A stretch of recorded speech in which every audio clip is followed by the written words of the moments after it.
এই মায়ের কোল খালি করার রাজনীতি বাংলার মানুষ আর দেখতে চায় না। বাংলাদেশের টাকা বিদেশে পাচার করবে, বিদেশে বেগমপাড়া তৈরি করবে, এটার বাংলার জনগণ ছাত্র জনতা দেখতে চায় না। এর পরিবর্তন আমাদেরকেই করতে হবে। এই পরিবর্তনের জন্যই যদি আবার প্রয়োজন হয় আমরা আবার রক্ত দেব, আমরা জীবন দেব, তারপরে দেশকে সুন্দর দেশ করার জন্য রাজপথে থাকবো। থাকার জন্য কে কে রাজি আছো? নারায়ে তাকবীর, আল্লাহু আকবার স্লোগান তুলতে হবে। ইসলামী আন্দোলন বাংলাদেশ যুব আন্দোলন কনভেনশন থেকে আমরা ঘোষণা করছি, আমরা পিয়ার সিস্টেমে ওই নিম্নকক্ষ বলেন উচ্চ কক্ষ বলেন সব সেক্টরেই পিয়ার সিস্টেমে নির্বাচন হতে হবে। প্রত্যেকটা ভোটারের তাদের ভোটের অধিকার বাস্তবায়িত হবে। বাংলাদেশের জাতীয় সরকার হবে, নারে আমাদের আন্দোলন করার প্রয়োজন হলে আন্দোলন করব, সংগ্রাম করব, পিয়ার সিস্টেমে নির্বাচন বাস্তবায়ন করে ছাড়বো ইনশাআল্লাহ। ইসলামী আন্দোলন বাংলাদেশের সহযোগী একটা সংগঠন ইসলামী যুব আন্দোলন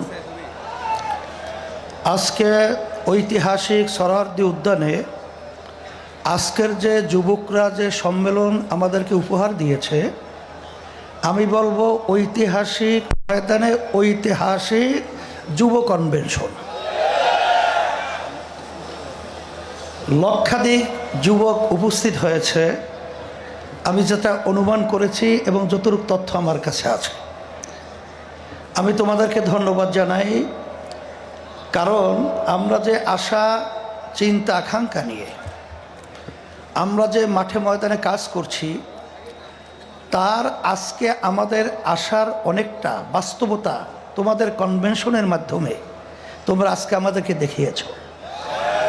শুকরিয়া আদায় করি, আল্লাহ রাব্বুল আলামিন তোমাদেরকে জাযায়ে খায়ের আল্লাহ দান করুক। কথা বেশি লম্বা না করে, যেহেতু আসরের নামাজের সময় একেবারে এসে গেছে, আমি যুব কনভেনশনের মাধ্যমে আমি তোমাদের সামনে যে আয়াত শরীফ তেলাওয়াত করেছি, আয়াতের মাধ্যমে মূলত বোঝাতে চাই আল্লাহ রাব্বুল আলামিন বলেছেন জেহাদ করো করার মতো। আজকে তোমরা জানো বাংলাদেশ সহ তামাম দুনিয়ার মধ্যে যে নীতি আদর্শ বাস্তবায়নের চেষ্টা চলছে, সেই নীতি আদর্শের মাধ্যমে মূলত দুনিয়াতে শান্তি ব্যক্তি পর্যায় থেকে শুরু করে সমাজ রাষ্ট্র কখনো দেখে নাই, কোনো দিন পায় নাই, পাবে না। একমাত্র একটা নীতি আদর্শ, যেই নীতি আদর্শের নাম হলো ইসলাম। আজকে ইতিহাস পড়লে আমরা দেখব ইসলাম নীতি আদর্শের মাধ্যমেই শান্তির গ্রান্টি দুনিয়াতে, আখেরাতে মুক্তি। তার বাস্তবতা আপনারা দেখেছেন। আমাদের দাদু যে কথা বলেছেন, এই হিন্দু ঐক্যজোটের সভাপতি, তিনি ইসলামী আন্দোলনের ব্যাপারে বলেছেন যে আমরা দেখেছি সেই 71 থেকে শুরু করে ইসলামী নীতি আদর্শ যারা আমরা লালন করি, আমাদের কি চরিত্র, আমাদের কি আদর্শ, আমাদের কি কার্যক্রম। যেহেতু সে বলেছে, নতুনভাবে আমার আলোচনাকারে বোঝার কোনো প্রয়োজন হয় না। এখন কথা হলো এতটুকুই যে সামনে আমাদের জাতীয় নির্বাচন আসবে। এই নির্বাচনের মধ্যে সবচেয়ে এই নীতি আদর্শ বাস্তবায়নের জন্য উল্লেখযোগ্য ভূমিকা পালন করতে হবে যুবকদের। কারণ আল্লাহ রাসূল সাল্লাল্লাহু আলাইহি ওয়াসাল্লাম যুবকদের ব্যাপারে দোয়া করেছেন যে যুবকরা ইসলামের সহযোগিতা করেছে, তার বাস্তবতাও তোমরা বাস্তবে মাঠে দেখিয়ে আমাদেরকে সেই কথা আল্লাহর হাবিবের বাস্তবায়ন দেখাবা। কি এটাকে আমরা আশা করতে পারি? আলহামদুলিল্লাহ। তাহলে কি করতে হবে তোমরা তো জানো।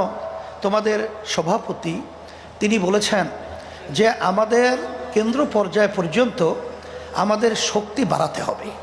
তাই শক্তি বাড়াতে হলে আব্বাজান রহমাতুল্লাহি আলাইহি তার যে ঘোষণা ছিলেন ঐতিহাসিক, যে মাসে কমপক্ষে 4 জনকে তোমরা দাওয়াত দিবা ইসলামের পক্ষে নিয়ে আসার জন্যে। সেখানে সেন্টার ভিত্তিক প্রত্যেকে যদি আমরা মাসে 4 জনকে আমরা সেই সেন্টার ভিত্তিক দাওয়াতের মাধ্যমে ইসলামের পক্ষে তৈরি করতে পারি, আমার মন বলছে সেদিন বেশি দেরি নয় যেই বাংলাদেশের মধ্যে রাষ্ট্রীয় পর্যায়ে ইসলামী নীতি আদর্শ আল্লাহর রহমতে বাস্তবায়ন হবে। এই কাজটাকে আমরা করতে রাজি আছি। আল্লাহ আপনি কবুল করে নেন। সাথে সাথে আমি বিশেষ করে 53 বছর স্বাধীনতায় যারা দেশ পরিচালনা করেছে তাদের নতুন কিছু বলার মতো, বাংলাদেশের মানুষকে নতুনভাবে কিছু উপহার দেওয়ার মতো নতুন কোনো কথা তাদের মধ্যে নাই, আর দিতেও পারবে না। কারণ আমরা সেটা দেখে ফেলেছি। গ্রাম্য একটা কথা আছে যে ওই গোদা পা দিয়ে যে লাথি মারবার শক্তি থাকে না, এটা আমাদের জানা হয়ে গেছে। তা আপনারা দেশ 53 বছর পরিচালনা করেছেন, আমাদেরকে আপনারা কি দিয়েছেন? আর নতুনভাবে আমাদেরকে ও পা দেখায় আর ভয় দেখানো, আশা দেখায় লাভ নাই। এখন পরিবর্তন করতে হবে। আর যদি এর পরিবর্তনের সুযোগ এখন 5ই আগস্টের পরে ইসলামের পক্ষে যেভাবে তৈরি হয়েছে, 53 বছর ইতিহাসে এত সুন্দর ইসলামের পক্ষে পরিবেশ তৈরি হয় নাই। আমি তোমাদের সামনে যে আয়াত শরীফ তেলাওয়াত করেছি, আল্লাহ বলেছেন জিহাদ করো করার মতো। এখানে আমাদের কার্যক্রম যদি করার মতো করতে পারি, আমার তো মন বলছে বাতিল কখনোই বাংলার জমিনে মাথা উঁচু করে দাঁড়াতে পারবে না, সাহস পাবে না। ওরা বাংলার জমিনের মধ্যে সেই মাথা নিচু করেই থাকতে হবে ইনশাআল্লাহ তোমাদের তৎপরতায়। সেই হিসাবে আমি তোমাদেরকে বলবো যে আজকে দেখছো যে কত মায়ের কোল খালি হয়ে গেল। এই মায়ের কোল খালি করার রাজনীতি বাংলার মানুষ আর দেখতে চায় না।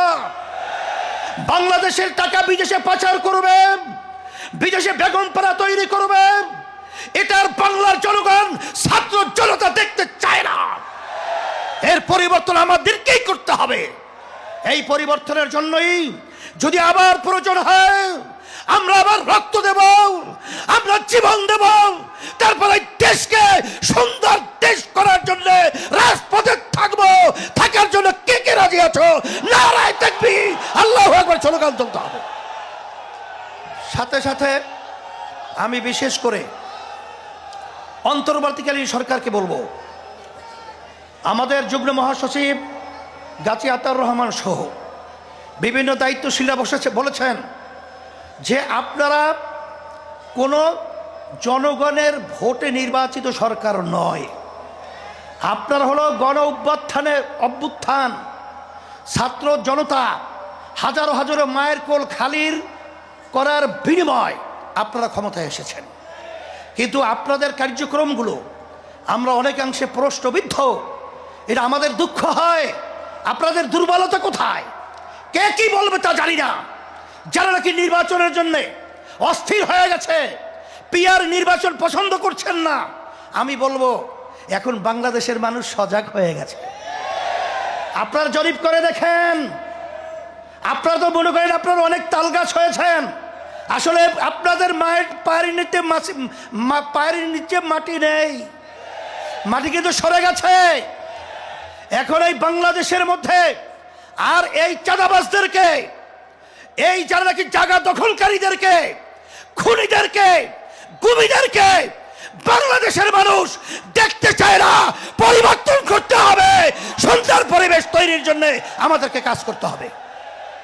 এই জন্যে আমি বিশেষ করে বলবো, যারা নাকি হাজার হাজার মায়ের কোল খালি করেছে তাদেরকে আবার নির্বাচনের জন্য আহ্বান করছেন। আপনারা কি ইঙ্গিত দিচ্ছেন? এখনো মায়ের কান্না বন্ধ হয় নাই, এখনো মুখদের পানি পানি সেই শব্দ আমাদের কান থেকে এখনো সরে নাই। আবু সাঈদের হাত প্রসারিত গুলিবিদ্ধ, বুক নিয়ে মাটিতে লুটিয়ে পড়েছে, এখন আমাদের নজর থেকে এখনো সেই স্মৃতি যায় নাই। আর আপনারা তাদেরকে নির্বাচনে আহ্বান করবেন, আবার নির্বাচনে তাদেরকে নিয়ে এসে আপনারা ক্ষমতা দখল করবেন। এ ধোঁকাবাজি বাংলাদেশের জনগণ বুঝে গেছে। তাইলে আমরা বলবো, যারা নাকি বিভিন্ন সময় লক্ষ্য করেছি যে আপনারা সাধারণ ক্ষমা ঘোষণা করেন, আবার কেউ তাদেরকে নির্বাচনে আহ্বান করে, এইসব ধোঁকাবাজি বাংলাদেশের জনগণ এখন বুঝে ফেলেছে। আপনাদের অবস্থান পরিষ্কার করতে হবে।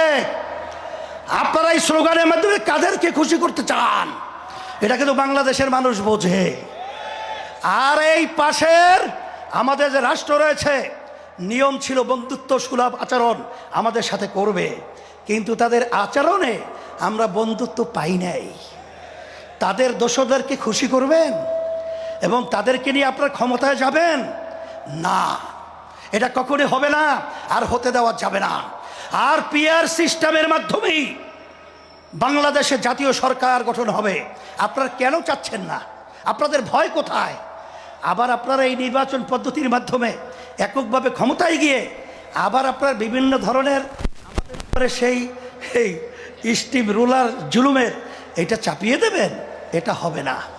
এই জন্য পিআর সিস্টেমে যদি নির্বাচন না হয়, ইসলামী আন্দোলন বাংলাদেশ যুব আন্দোলন কনভেনশন থেকে আমরা ঘোষণা করছি, আমরা পিআর সিস্টেমেই ওই নিম্নকক্ষ বলেন উচ্চ কক্ষ বলেন সব সেক্টরেই পিআর সিস্টেমই নির্বাচন হতে হবে।